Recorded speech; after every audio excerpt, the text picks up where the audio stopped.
నమస్తే friends, welcome back to cooking cravings. ఈరోజు మన వీడియోలో కాలీఫ్లవర్ ఎగ్ కర్రీ ఎలా చేయాలో మీతో షేర్ చేసుకోబోతున్నానండి.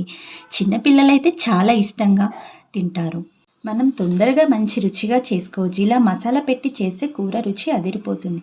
మీరు కూడా సింపుల్గా చేసినా మంచి రుచిగా కుదరాలంటే ఇలా ట్రై చేసి చూడండి. ముందుగా కాలీఫ్లవర్ ఎగ్ ఎలా చేయాలో చూద్దాం. ముందుగా గ్యాస్ ఆన్ చేసుకొని ఫ్రై ప్యాన్ పెట్టుకోండి.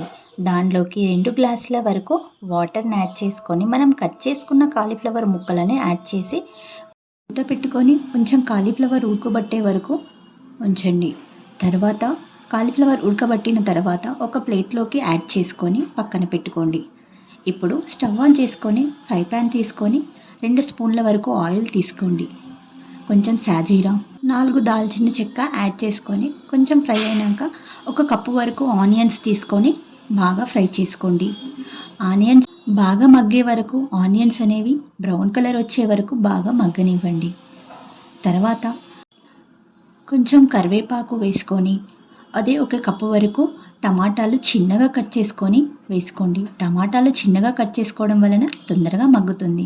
ఇప్పుడు మూత పెట్టుకొని 2 నిమిషాల తర్వాత ఒకసారి కలుపుకొని దీనిలోనే అల్లం వెల్లుల్లి పేస్ట్, కొంచెం పసుపు యాడ్ చేసుకొని ఒక 2 నిమిషాల పాటు బాగా కలుపుకోండి.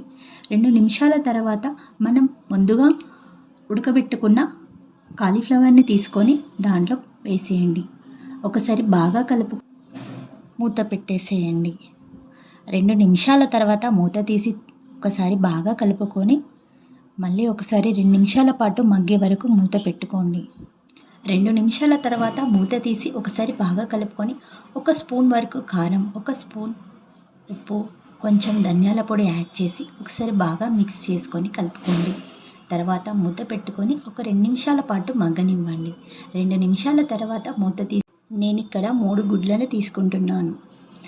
3 గుడ్లు కొట్టుకున్న తర్వాత ఒక 2 నిమిషాల పాటు మూత పెట్టుకొని స్లిమ్లో పెట్టుకోండి.